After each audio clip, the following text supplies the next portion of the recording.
alihi wa sahbihi wa man tabi'ahu wa wala la haula wa la quwwata illa billah, amma ba'du. Para hadirin, para jamaah Masjid Jami' Nurul Hidayah yang saya hormati, kita melanjutkan kajian kita masih tentang keutamaan salat. Bismillahirrahmanirrahim. Qala ba'dul arifin, berkata sebagian para aulia, Innan Nabiyya sallallahu alaihi wasallam, sesungguhnya baginda Nabi kita Muhammad sallallahu alaihi wasallam, lamma urija bihi ila sama, tatkala beliau dimi'rajkan oleh Allah ke langit, lima wasalal hadrah, dan mencapai hadrah ilahiyah, wa khataba maulah, dan beliau berbincang dengan Allah, wa khataba rabbah, dan beliau berbincang dengan Tuhannya. Ahabban Nabi sallallahu alaihi wasallam, Nabi ingin an la yakhruja min tilkal hadrah, Nabi ingin tidak keluar daripada wilayah atau hadrah tersebut. Lima wajadahu min ladzatil musyahadah, karena beliau telah mendapatkan lezatnya berkomunikasi dengan Allah.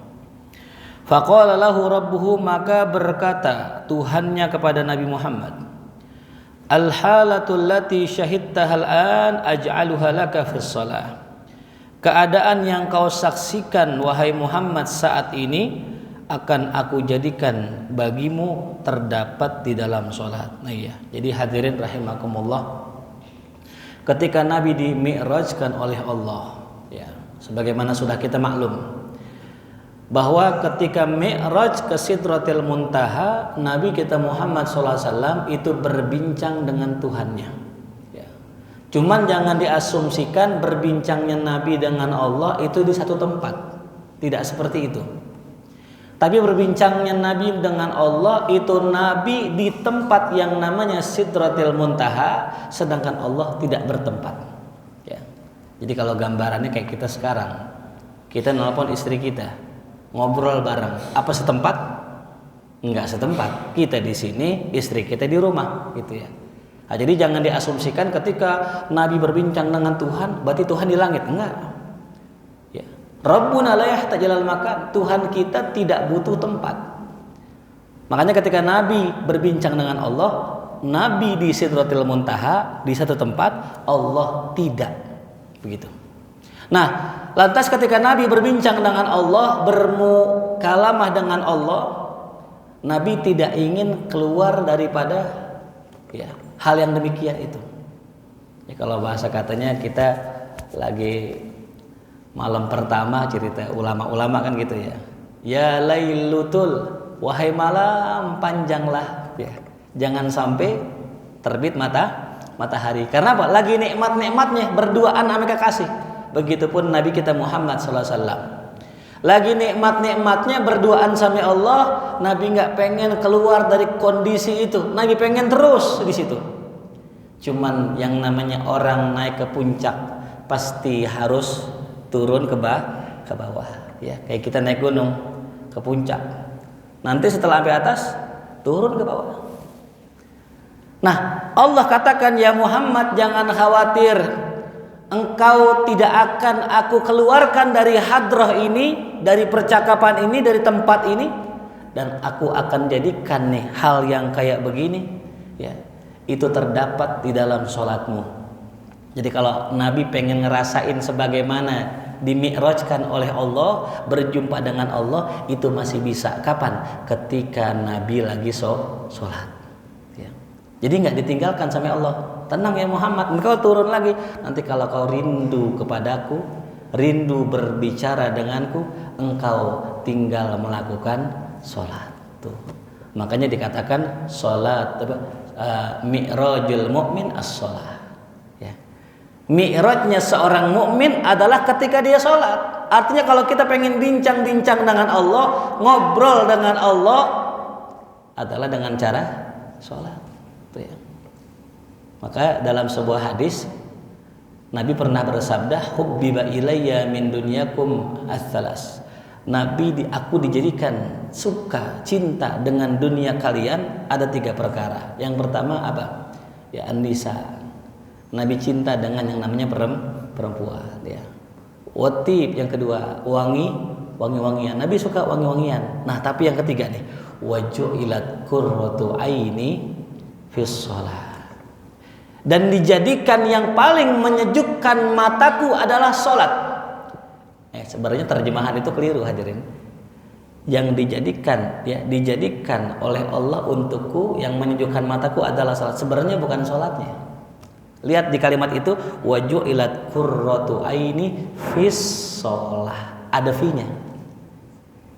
Jadi Nabi tenang itu bukan karena sholat, bukan.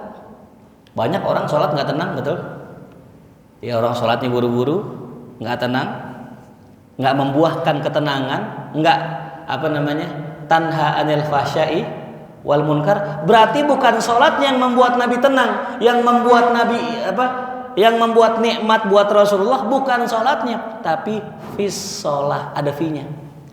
Sesuatu yang ada di dalam sholat itu yang bikin Nabi tenang, ya. Bukan sholatnya, ya.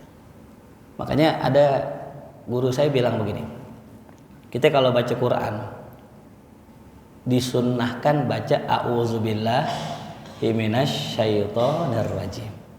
Aku berlindung kepada Allah dari setan yang terkutuk.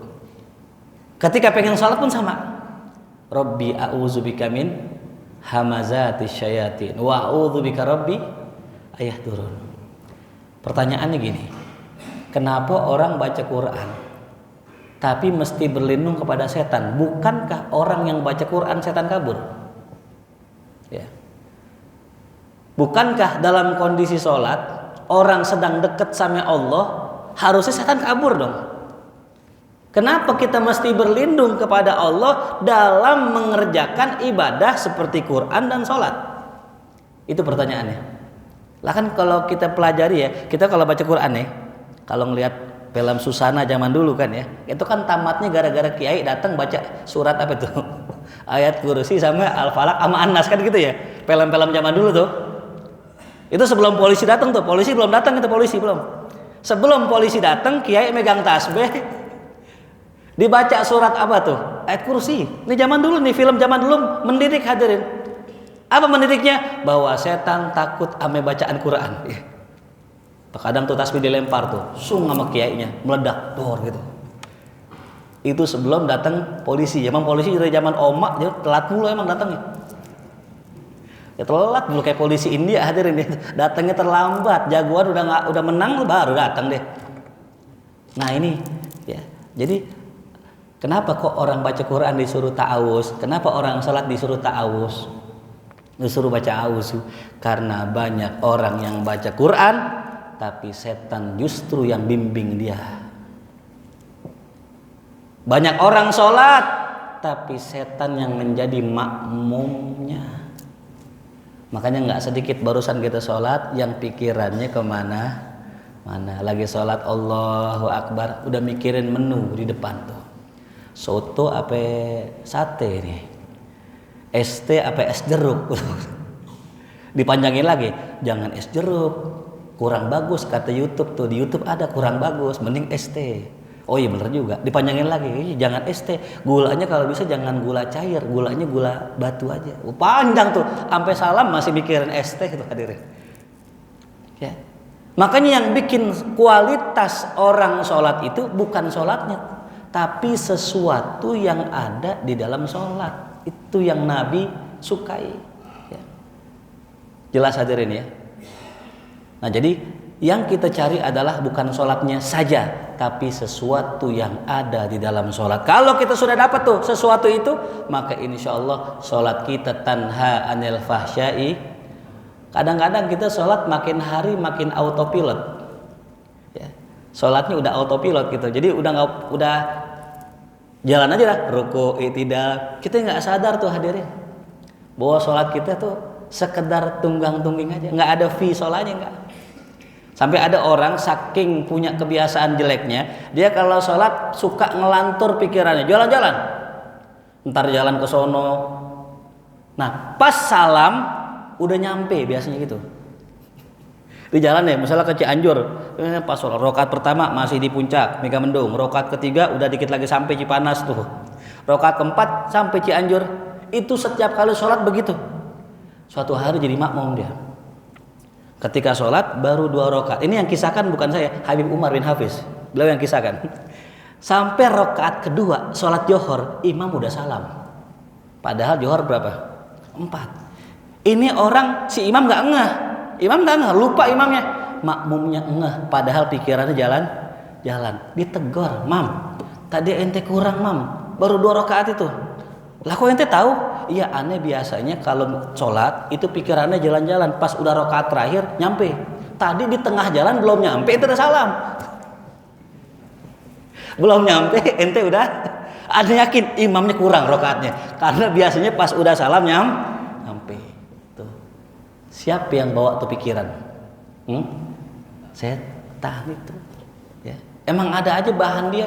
Kita lagi nggak sholat nih, kagak mikirin apa-apaan, kosong bengong, ngopi di pinggir masjid, kosong pikiran kita. Coba ada pas sholat dah, Allahu Akbar, muncul tuh listrik lah, kontrakan bulan depan belum bayar, anak belum beli paket dan sebagainya. Itu hadir luar biasa itu kerjaan setan. Kenapa setan hadir dalam 2 kondisi tadi, sholat dan baca Quran? Karena kalau orang sholatnya benar, hidupnya benar. Setan nggak mau orang sholatnya benar. Kalau sholatnya orang benar, dia khusyuk, dia fokus, ntar hidupnya benar. Setan paling nggak mau kita benar. Maka dibikin kacau kita, dibikin hanya sekedar mengerjakan sholat, bukan yuki munas sholat. Karena memang dampaknya besar. Orang kalau sholat khusyuk aja, dia pakai tumakninah aja, Allahu Akbar. Dia pakai saktah, baca a'udzubillah, baca Fatihah dengan benar. Sambil dibaca Fatihah, alhamdulillahirabbil alamin. Sambil dibayangkan Allah membalas, hamidani abdi, hambaku telah memujiku. Ar-Rahmanir Rahim, atsna alayya abdi, hambaku sedang menyanjungku. Tuh. Difokuskan sholatnya, yakin seyakin-yakinnya setelah sholat Allah kasih ketenangan. Karena sholatnya tenang. Tapi kalau seandainya sholatnya nggak tenang, dia terburu-buru, pasti habis sholat nggak tenang. Ya. Nah, hidup seseorang dalam kondisi nggak tenang itu membuat cara berpikirnya salah. Ya. Jadi ketenangan tuh nomor 1 hadirin. Orang kalau tenang, mikirnya pun lancar, mikirnya pun benar. Tapi kalau nggak tenang, mikirnya kadang Orang yang sholat nggak tenang, pikirannya nggak tenang. Orang yang pikirannya nggak tenang akan menimbulkan tindakan yang nggak benar. Karena pikirannya nggak tenang. Contoh nih, kita lagi ada masalah, kontrakan belum bayar. Yang punya WA udah, bang, udah 2 bulan nggak bayar. Kita kan mikir tuh ya, karena kondisi cemas, khawatir, nggak tenang, susah mikir bener. Yang kadang-kadang yang jadi solusi kepikirannya apa? Oh iya, pinjol kredipo nih. Aku laku masih ada nih kayaknya tuh. Yang muncul itu aku laku, kredipo, kakek Zeus tuh slot. Yang muncul itu dia nggak kepikiran bahwa dia punya teman-teman orang baik yang kalau didatang minjem duit dikasih. Karena pikirannya nggak tenang. Tapi kalau dia sholat dulu, Allahu Akbar, tuh selesai sholat hatinya tenang, dibuka lagi handphone. Ketemu, oh iya nomor ini jamaah Nurul Hidayah ini bisa minjem duit sama dia nih itu. Baru kita telepon, assalamualaikum bang, minjem duit boleh? Oh iya, karena hatinya tenang. Ya. Rumah tangga gitu juga, banyak orang cerai, nyeraiin bininya gara-gara hatinya tidak tenang. Ya, setelah gua talak lu, gini, selesai ngomong, udah reda nih marahnya, baru sadar. Ngapain ngomong gitu itu? Makanya pentingnya sholat. Dan pentingnya mendapatkan sesuatu yang ada di dalam sholat itu bisa merubah kehidupan kita, bisa merubah pikiran kita, bisa merubah tindak tanduk kita hadir. Maka dikatakan baginda Nabi kita Muhammad SAW ketika perang, ketika safar, Rasul kan capek tuh. Kalau zaman dulu kan safarnya jalan. Kalau kita zaman sekarang safarnya naik mobil, naik motor, apalagi perang. Zaman sekarang pakai pesawat. Zaman dulu jalan. Capek nggak? Capek. Tapi mau tahu Nabi istirahatnya gimana? Ya, kalau kita kan rest area, ngopi. Itu rest 1 istirahat kita tuh. Tapi enggak, Nabi kalau istirahat lagi perang, Nabi bilang sama Sayyidina Bilal, ya Bilal, arihna bis sholah, istirahatkanlah kami dengan sholat tuh. Kalau kita arihna bil qahwah, istirahatkanlah kami dengan secangkir kopi. Beda ya. Kenapa Nabi istirahatnya sholat? Karena udah menemukan titiknya sholat, udah mendapatkan halawatus sholat, rasa manisnya sholat ya. Jadi kalau udah mendapatkan rasa manisnya sholat, kita sholat justru bikin tenang ya. Kalau Nabi begitu, capek Nabi sholat.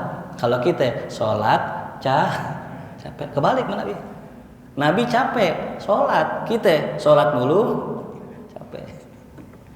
Makanya kita nggak bisa gambarin tuh bagaimana Al Imam Ali Zainal Abidin, cucunya Sayyidina Ali, itu anaknya Sayyidina Husain. Al Imam Ali Zainal Abidin digelari As-Sajjad, si tukang sujud. Kenapa si tukang sujud? Tiap malam sholat 1000 rakaat. Saya mau tanya jamaah sini, kira-kira ada yang pernah sholat 1000 rakaat? Saya yakin nggak ada yang pernah. 100 rakaat aja belum apalagi tiap malam 1000 rakaat. Saya mau tanya, kenapa orang bisa nikmat 1000 rakaat tanpa terasa? Ya, kalau zaman sekarang kita bisa kiaskan. Ya, orang mancing nih, berangkat pagi jam 7, pulang jam berapa? Sore. Ada gak yang malam? Ada yang sampai ketemu pagi lagi gak? Nah, pertanyaannya, kenapa itu mancing itu bisa dari pagi ketemu pagi? Karena nikmat, udah mendapatkan halawatul mancing. Ini bukan halawatul iman lagi nih, halawatul mancing ini tuh. Iya. Apalagi mancing sebelahnya sama janda tuh, wah masya Allah tuh makin istiqomah itu. Makin ketemu 2 hari seminggu nggak pulang gitu hadir itu. Karena emang dapetin nikmatnya. Nah makanya ini kita minta sama Allah, ya Allah bagaimana biar sholat kita mendapatkan halawah, mendapatkan rasa manis. Ya kayak orang ngerokok susah banget diberhentiin ya, rokok itu rokok. Ya, kemarin ada terapis, saya punya murid, dia terapis orang yang ngerokok biar berhenti. Mau digratisin. Saya share di grup, siapa yang mau berhenti ngerokok gitu. Tadi dulu ada guru saya istikharah setahun begitu. Istikharah setahun. Ya bukan istikharah itu. Padahal kalau seandainya dia berhenti enak gak? Enak. Nomor 1 keuntungan orang yang berhenti ngerokok, duitnya awet. Betul. Sampurnamil sehari berapa kadang? Sampurnamil sebungkus berapa? Ada 25.000 ada. Lebih. 35, masya Allah. Saya masih ingat dulu saya masih ngaji, beliin guru saya Sampurnamil 15.000. Kan guru saya ngerokok tuh. Saya nggak ngerokok, cuman kalau kita datang ke rumah guru ya bawain rokok tuh, sajen. Itu coba bayangin, 35.000 kita bisa hemat tiap hari. 35.000 kali setahun berapa tuh? Bisa umroh kita itu, bener gak? Tapi tetap aja ya nggak mau. Kenapa? Udah mendapatkan halawatur rokok namanya.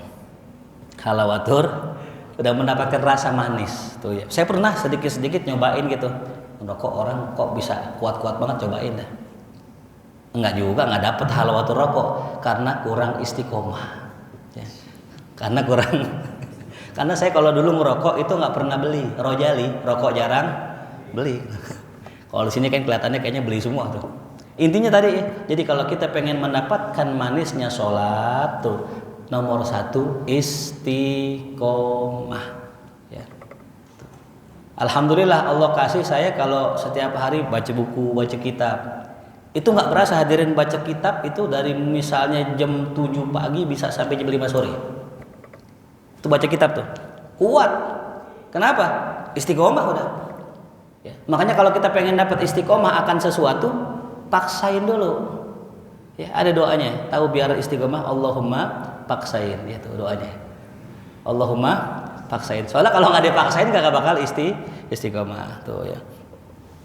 Wa qala sallallahu alaihi wasallam, Nabi bersabda, "Maftaradallahu ala khalqihi ahabba ilaihi minas shalah."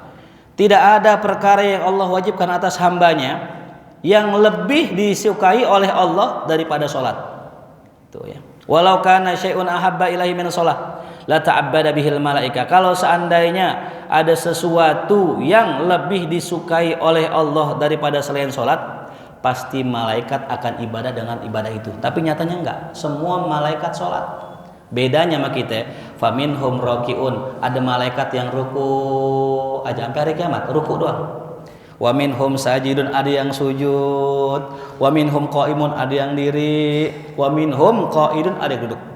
Jadi 4. Malaikat ada yang diri terus, ada yang ruku terus, ada yang sujud terus, ada yang duduk terus. Itu ibadahnya malaikat lain-lain. Nah, digabungin sama Allah dalam satu ibadah salat kita.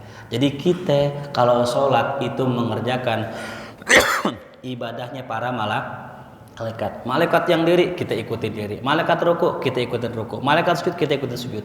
Nah, itulah perlambangan ibadahnya orang-orang soleh. Nah, itu ya. Nah, inilah ya sekedar yang bisa kita bahas pada siang hari ini. Intinya bagaimana kita bisa mendapatkan sesuatu di dalam sholat, bukan hanya sekedar mengerjakan sholat. Karena Nabi Ibrahim berdoa, Rabbi ja'alni muqimas sholat. Ya Allah, jadikan aku orang yang mendirikan sholat, bukan orang yang sholat.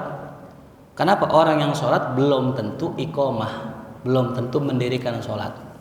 Ya, jadi yang dipinta sama Nabi Allah Ibrahim bukan Rabbi ja'alni minal musallin, ya Allah jadikanlah saya orang yang ahli sholat, bukan. Tapi Rabbi ja'alni muqimas sholat. Tidak sampai situ.